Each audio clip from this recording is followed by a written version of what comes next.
કોઈ કૃષ્ણનું ભક્ત હોય તો એને 3 અક્ષર બોલવા પડે, કનૈયા, અને ત્યારે કૃષ્ણ પરમાત્મા છે એ આવીને ઉભા રહે. કોઈ રામનું ભક્ત હોય, ભગવાન શ્રી રામનું, તો એને 2 અક્ષર તો બોલવા જ પડે, રામ, ત્યારે ભગવાન આવીને ઉભા રહે.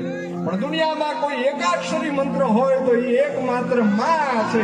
નાનું એવું બાળક છે ધૂળમાં રમતું હોય ને પડી જાય ને ત્યારે મોઢેથી માં શબ્દ નીકળે અને માં આવીને ઊભી રહે, માં આવીને ઊભી રહે. અમારા કવિ કાગે લખ્યું કે મોઢે બોલું જો ને માં, મને હાથે નાનક ભાવરે, પછી ઓલી મોટાની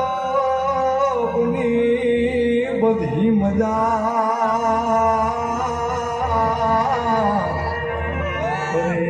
રે મન કડવી લાગે કાગડા,